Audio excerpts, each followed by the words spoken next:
निगम वरिष्ठ सामाजिक कार्यकर्ता, मार्गदर्शक एवं सलाहकार। आज आपके ग्राम सभा ताजपुर में आए हैं, जिसका पोस्ट ऑफिस है अंधौर, थाना है जंगीपुर, ब्लॉक और तहसील है सदर, जिला गाजीपुर, उत्तर प्रदेश के ग्राम सभा में आज जन चौपाल कार्यक्रम के विषय को लेकर के आज आप लोगों के बीच में हम लोग उपस्थित हुए हैं। जन चौपाल का जो विषय रखा गया है वह है संविधान, समाज और समस्या व समाधान। इस विषय पे आज का यह कार्यक्रम आधारित है। इस ग्राम सभा में आज की जो कार्यक्रम की अध्यक्षता कर रहे हैं वह हमारे गुल्लू राम पूर्व प्रधान जी हैं, जिनके अध्यक्षता में कार्यक्रम आयोजित हो रहा है। हम इनको तहे दिल से शुक्रिया अदा करते हैं कि इन्होंने हमारी बातों को समझा और जन चौपाल का कार्यक्रम करने के लिए अपने जो है कि गांव में अपने जो है कि दरवाजे पे इन्होंने जगह दिया। बहुत बहुत बधाई इनके लिए। हमारे टीम के जो साथी हैं मुकेश कुमार जी, अनिल कुमार जी, शिव बचन राम जी, संजय गौतम जी, देवेंद्र कुमार जी, मल्लन राम बिंद्रा जी, ये हमारे टीम के साथी हैं। हम इनको भी तहे दिल से शुक्रिया अदा करते हैं। इन लोगों ने आज के कार्यक्रम को सफलतापूर्वक जो संचालन किया है। तो साथियों, आज का जो विषय है विषय बहुत गंभीर है। हम बस यह बताना चाहते हैं कि बाबा साहब ने जो संविधान का निर्माण किया है वो आखिर क्यों किया। ऐसी क्या आपदा विपदा आ गई कि बाबा साहब ने अपना पूरा जीवन हमारे समाज को बेहतर बनाने के लिए चौपट कर दिया और उन्होंने संविधान का निर्माण किया। तो 2 मिनट बताना चाहते हैं कि आज से 5000 साल पहले से हमारे महापुरुष जो पूर्वज हैं वह गुलामी की दौर से जिंदगी को जी रहे थे। और जैसा कि देवेंद्र जी ने बताया, गुलामी का दौर जानवरों से भी बदतर था। हमारे जानवर तो फिर भी ठीक है, कम से कम हम उन्हें 2 टाइम का चारा खिला रहे हैं, पानी पिला रहे हैं, घास भूसा दे रहे हैं। लेकिन हमारे जो उस समय जो पूर्वज थे जो गुलामी का दौर जी रहे थे वह जानवरों से भी बदतर जीवन था। बदतर जिंदगी का अंदाजा हमारे प्रधान जी ने बताया। यह लगा सकते हैं कि उस दौरान में हमारे लोगों के गले में हड़िया बनी रहती थी, पीठ पीछे जो है कि झाड़ू बना रहता था कमर में, और पैर में घुंघरू बना रहता था। जानते हैं क्यों?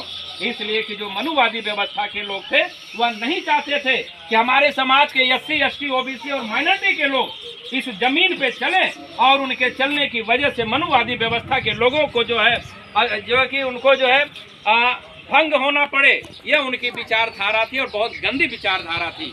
हमारे महापुरुषों ने संघर्ष करके बाबा साहब डॉक्टर भीमराव अंबेडकर ने संविधान का निर्माण करके यह मौलिक अधिकार दिया। आज हमारे गले से जो है हड़िया हट गई है। हमारे गले में अब लोग टाई पहनते हैं, शर्ट पहनते हैं, कोट पहनते हैं, टाई पहनते हैं, और कमर से झाड़ू हट गया। उसके बदले अब क्या पहनते हैं लोग? बेल्ट पहनते हैं, कट्टा खोज के चलते हैं, सरकारी लाइसेंस से रिवॉल्वर खोज के चलते हैं। यह बाबा साहब की देन है। पैर में यह जो घुंघरू बना रहता था बाबा साहब ने उसको हटा दिया।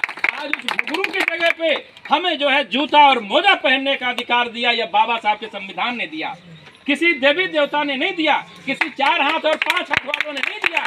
इसलिए हमारे वक्ता बार बार कहते हैं कि आप लोग इस बात को समझें, जागरूक हो कि जब 15 अगस्त 1947 को हमारा देश जब आजाद हुआ तो बाबा साहब डॉक्टर भीमराव अंबेडकर जी ने, जिसको हम कहते हैं विश्व रत्न की उपाधि दी गई है, जो कि बोधिसत्व की उपाधि दी गई है, 26 जनवरी 1950 को यह संविधान का निर्माण किया। और इस संविधान में हमारे सारे मौलिक अधिकारों को बाबा साहब ने दे रखा था, क्योंकि उन्हें पता था कि अगर संविधान में हमने मौलिक अधिकार नहीं दिया तो आने वाले वक्त में मनुवादी व्यवस्था के लोग फिर से संविधान को तहस नहस कर देंगे और हमारे वंशजों के गले में फिर से हड़िया डाल देंगे।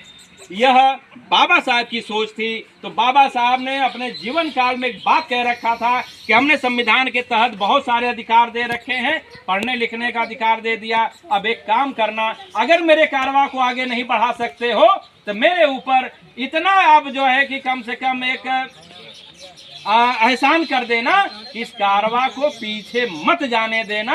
आने वाले वक्त में रुद्रेश कुमार निगम जी जैसा, देवेंद्र कुमार जैसा, संजय गौतम जैसा, अनिल जैसा, मुकेश जैसा, मल्लन जी जैसा कोई न कोई व्यक्ति पैदा होगा और समाज के अंदर यह जागरूकता का काम फैलाएगा। इसीलिए बाबा साहब ने कह रखा था। हम लोग धन्य हैं कि बाबा साहब के वंशज हैं। बाबा साहब का खून हमारे शरीर में दौड़ रहा है। इसीलिए जन चौपाल कार्यक्रम के मार्फत आप लोगों के बीच में गांव में जा करके लोगों को जागरूकता फैलाने का काम करते हैं। देवेंद्र जी ने कहा हमारे जो समाज की माता बहनें हैं वह पढ़ाई पे फोकस करें, वह अंधविश्वास पे फोकस न करें, क्योंकि अगर अंधविश्वास की गुलामी में पड़े रहेंगे तो कभी भी हमारा समाज आगे नहीं बढ़ पाएगा। और वैसे भी हम बताना चाहते हैं कि अगर हमें भूख लगी है और हम किसी मंदिर में जा करके उस पिंडी पे माथा पटकेंगे और यह बोलेंगे हे फलाने हमें भूख लगी है, बाहर आओ खाना दे दो, तो क्या ऐसा संभव है? कोई ये कह सकता है कि उसमें से कोई निकल के आएगा कहे भैया निगम जी काहे रो रहे हो? नहीं। लेकिन अगर यही हम अपने गुल्लू राम जी के पैर पे माथा पटकेंगे तो यकीनन इनके मन में दया भाव पैदा होगा, या बोलेंगे भैया खड़े हो जाओ क्या बात है। हम बताएंगे कि साहब भूख लगी है, या बोलेंगे अरे कोई बात नहीं आप मेरे घर चलिए हम आपको खाना खिलाते हैं। यह देखिए हकीकत है। तो बाबा साहब ने अपनी जिंदगी को और हमारे समाज की जिंदगी को हकीकत में जीने के लिए संविधान में बहुत सारे पावर दे रखे हैं। आरक्षण आज एक बहुत बड़ा विषय बना हुआ है। जैसा कि आप लोग देख रहे हैं हमारे समाज के लोग इसी संविधान की बदौलत मिले हुए आरक्षण से पढ़ लिख करके जब वह नौकरी करने लगते हैं, जब वह कलेक्टर बन जाते हैं, जज बन जाते हैं, IAS बन जाते हैं, और जो है कि पुलिस सिपाही बन जाते हैं, दरोगा बन जाते हैं, टीचर बन जाते हैं, और जब उनसे जा कर के बात करिए तो वह कहते हैं कि हमारे पास फुर्सत नहीं है समाज को जागरूक करने का। हम कहते हैं अगर आपके पास फुर्सत नहीं है और जिस संविधान के आरक्षण की बदौलत आज आपने नौकरी पाया है तो छोड़ दो आरक्षण। अगर हकीकत में आप असल की औलाद हो तो आरक्षण छोड़ दो, अपने दम पे नौकरी करके दिखाओ, तब हम मानेंगे कि नहीं आप वास्तव में जो है हमारे समाज के हितैषी हो। तो साथियों इस पे ध्यान देने की जरूरत है। आज हमारा संविधान और हमारा आरक्षण खतरे में पड़ा हुआ है।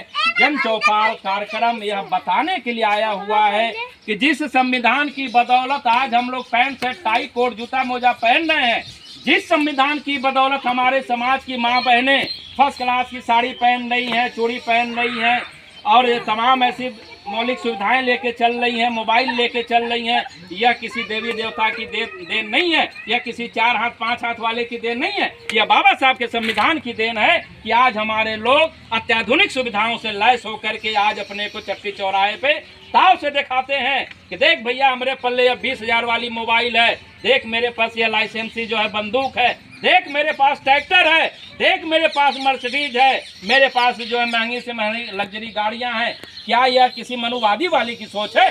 नहीं, यह बाबा साहब की सोच है। तो हम लोगों को इस पे ध्यान देने की जरूरत है कि संविधान और आरक्षण खतरे में पड़ा हुआ है। एक कहानी बताना चाहते हैं, जैसा देख सकते हैं इस समय आसाम के क्षेत्र मणिपुर के एरिया में देखिए हमारे जो मूल निवासी जो हमारे सगे भाई हैं, आज उनके साथ किस तरीके की वर्तमान सरकार जो है कि खतरा पैदा की हुई है।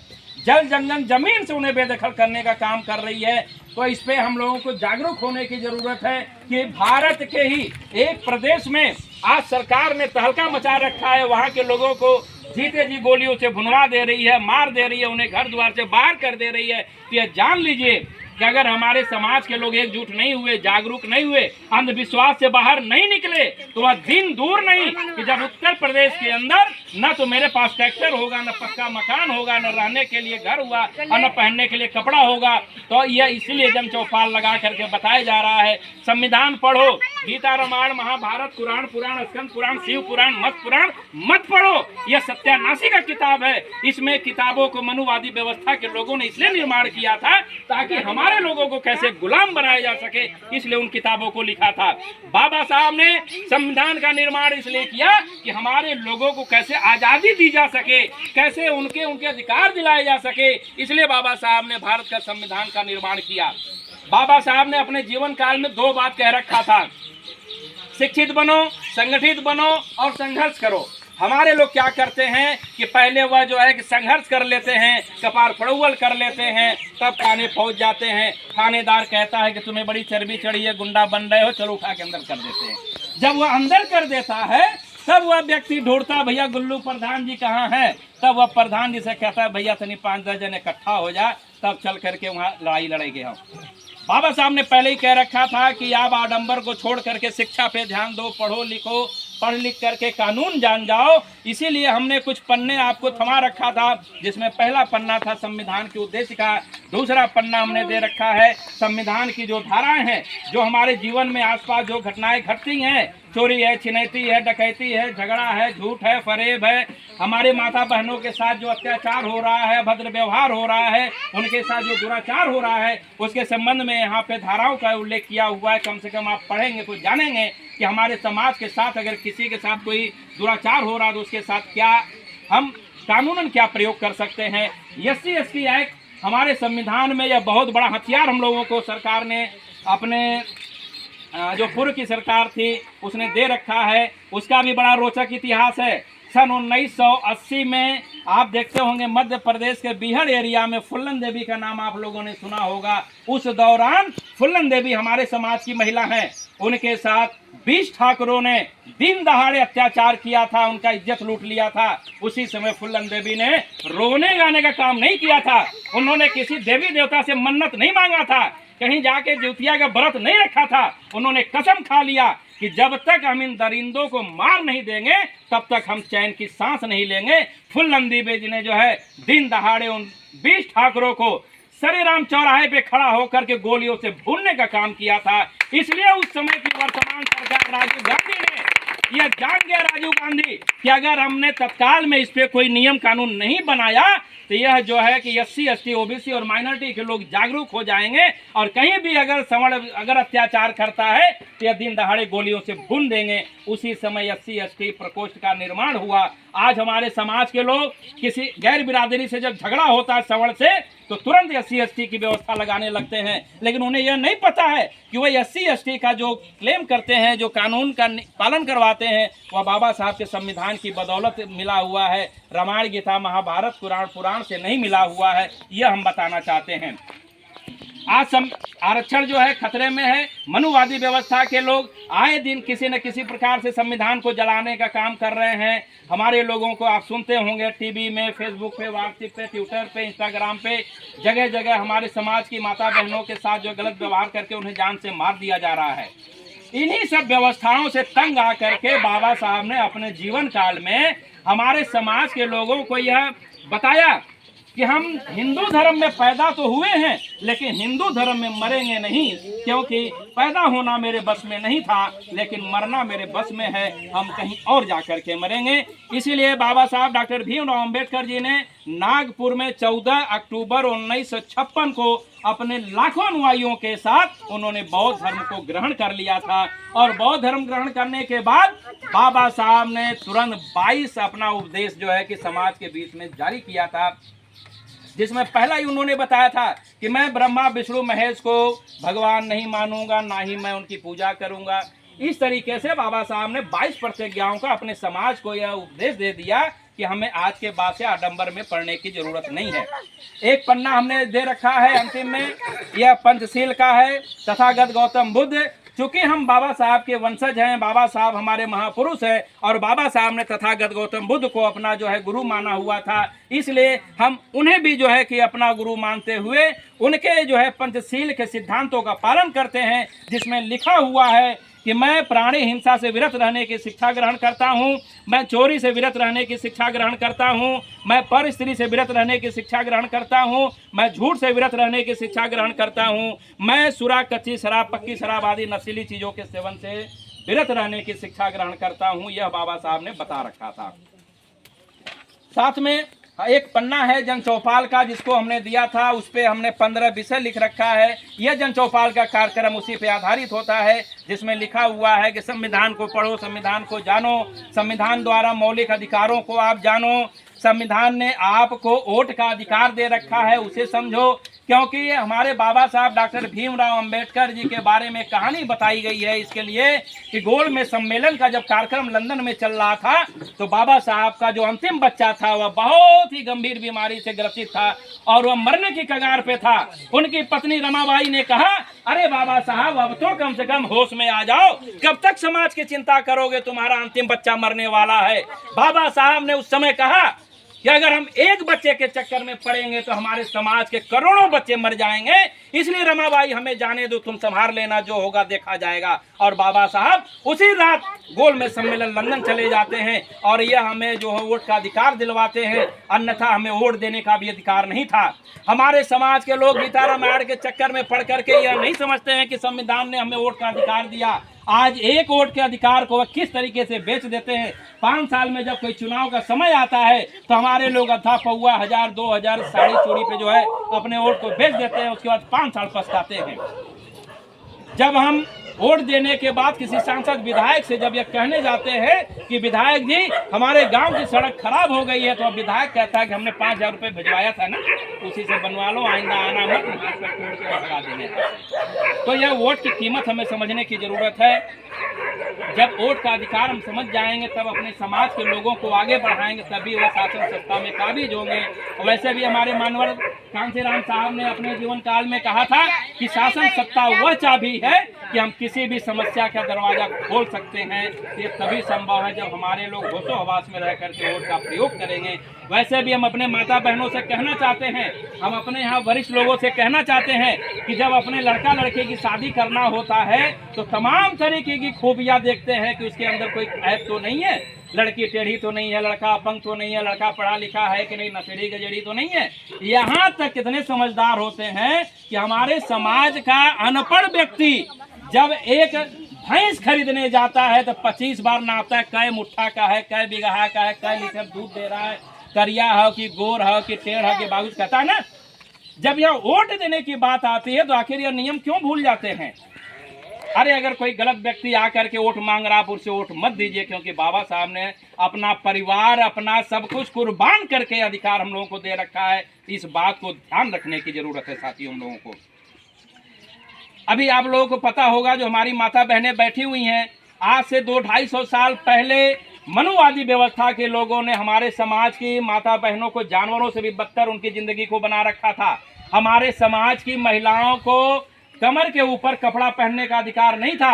मनुवादी व्यवस्था के लोगों ने कह रखा था कि अगर हमारे इस समाज की महिलाएं अगर कमर के ऊपर अपना स्तन ढकती हैं, उन्हें टैक्स देना होगा। यह जो बेशरम लोग थे उन्हें शर्म भी नहीं आती थी। बाबा साहब ने हिंदू कोड बिल का संविधान में निर्माण करके उन्होंने महिलाओं को अधिकार दिया, पढ़ने लिखने का अधिकार, कपड़ा पहनने का अधिकार, रोजी रोजगार का अधिकार, नौकरी करने का अधिकार, अपने मन से शादी ब्याह करने का अधिकार, यहाँ तक कि डिप्टी कलेक्टर बनने का भी अधिकार बाबा साहब के संविधान हिंदू कोड बिल से मिला है, किसी देवी देवता के वजह से नहीं मिला है।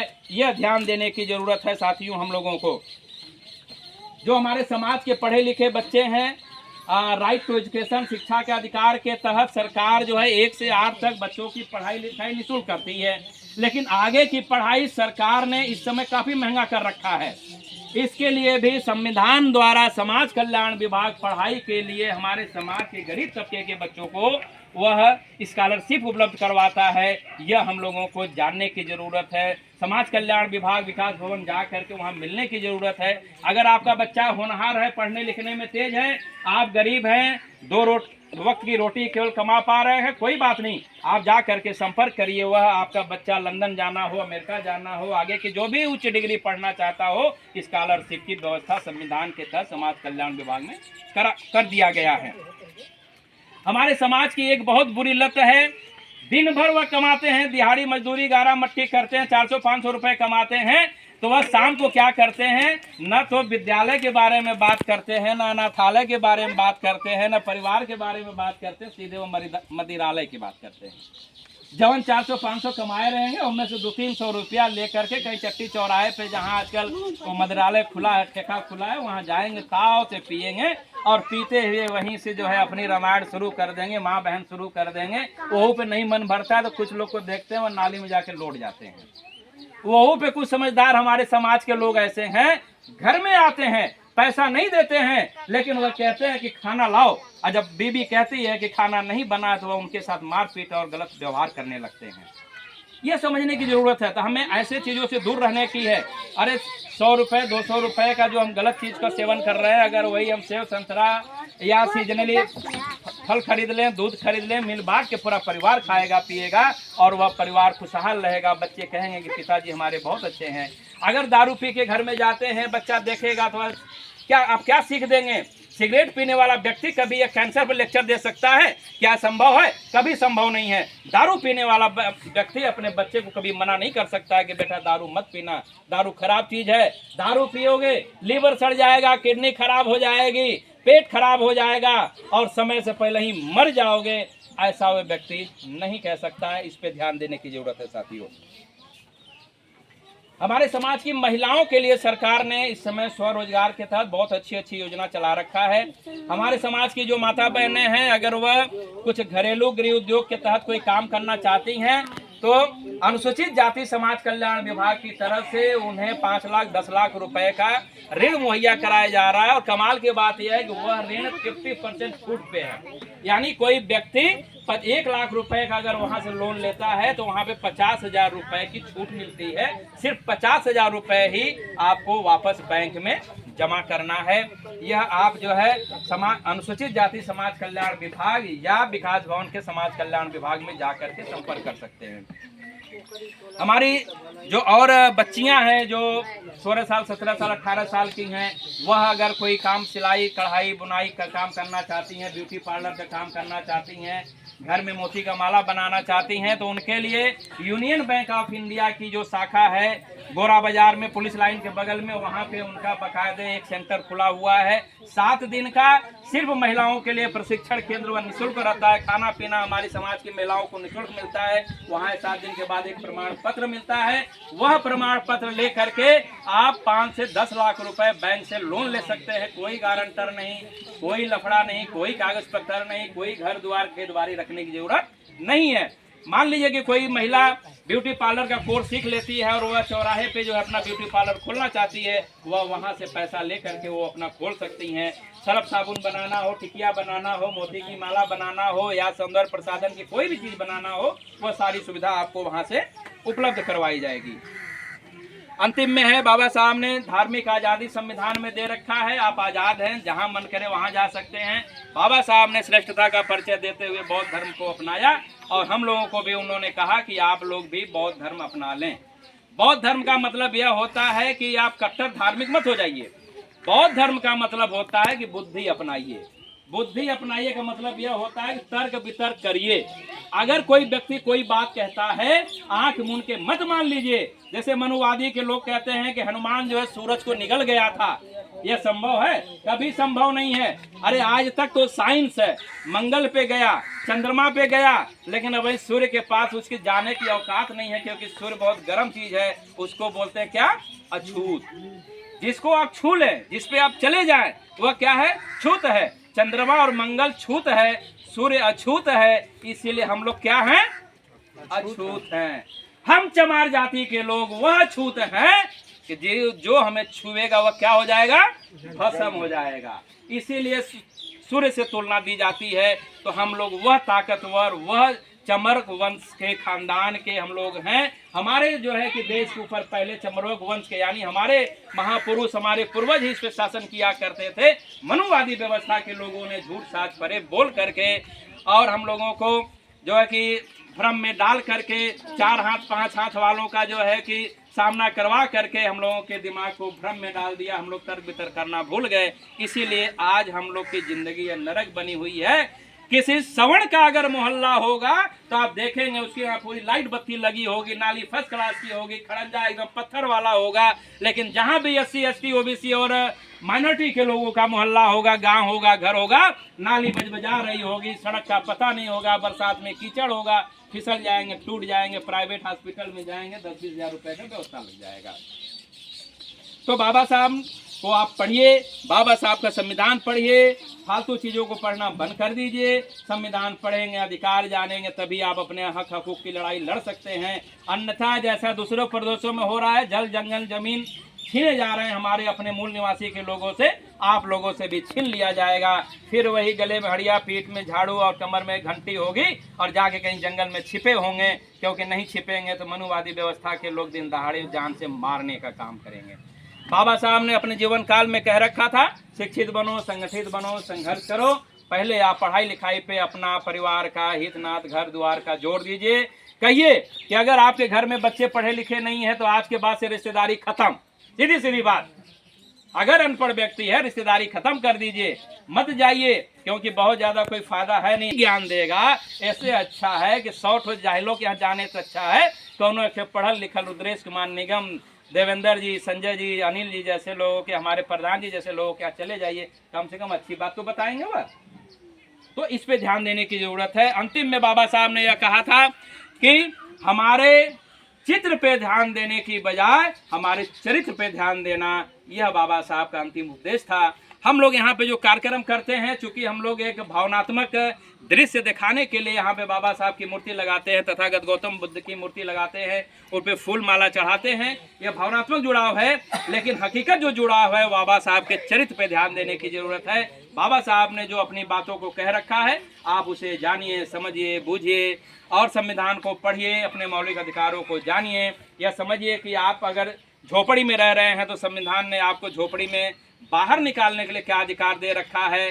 अगर आपके गांव में कोई व्यक्ति भूख से मर जाता है तो यह मत समझिए कि केवल माँ बाप जिम्मेदार हैं, जिलाधिकारी भी उतना ही जिम्मेदार है, यहाँ का जिला जज भी उतना ही जिम्मेदार है, उसे भी वही सजा होगी जो यहाँ पे किसी भूखे व्यक्ति के जिम्मेदार व्यक्तियों को होगी। यह संविधान से आपको पता चलेगा। जो हमारे जनप्रतिनिधि होते हैं वह भी जिम्मेदार होते हैं। आपके घर में अगर कोई भूखा है तो वह जिम्मेदार है, उसे फांसी की सजा भी हो सकती है। यह संविधान बताता है, यह पावर दे रखा है। तो बहुत सारी बातें हैं साथियों, आप लोगों ने ध्यानपूर्वक सुना, बहुत बहुत धन्यवाद। जन चौपाल कार्यक्रम यूं ही आप लोगों के बीच में चलता रहेगा। उम्मीद है आप लोगों को पसंद आया होगा और जो हमने पेपर दिया वह आप लोग पढ़िए, संविधान को पढ़िए, संविधान की एक एक किताब अपने घर में रखिए। और बहुत बहुत बधाई, धन्यवाद के पात्र हैं टीम के साथी आप ग्रामवासी माता बहनें जिन्होंने हमारी बातों को इतनी ध्यान से तन्मयता के साथ सुना। और उम्मीद है कि अब आप लोग यह कार्यक्रम खत्म होने के बाद हमारी बातों पर अमल करेंगे और बेहतर भविष्य बनाएंगे, बच्चों का भविष्य बनाएंगे। जय भीम, जय भारत, जय संविधान।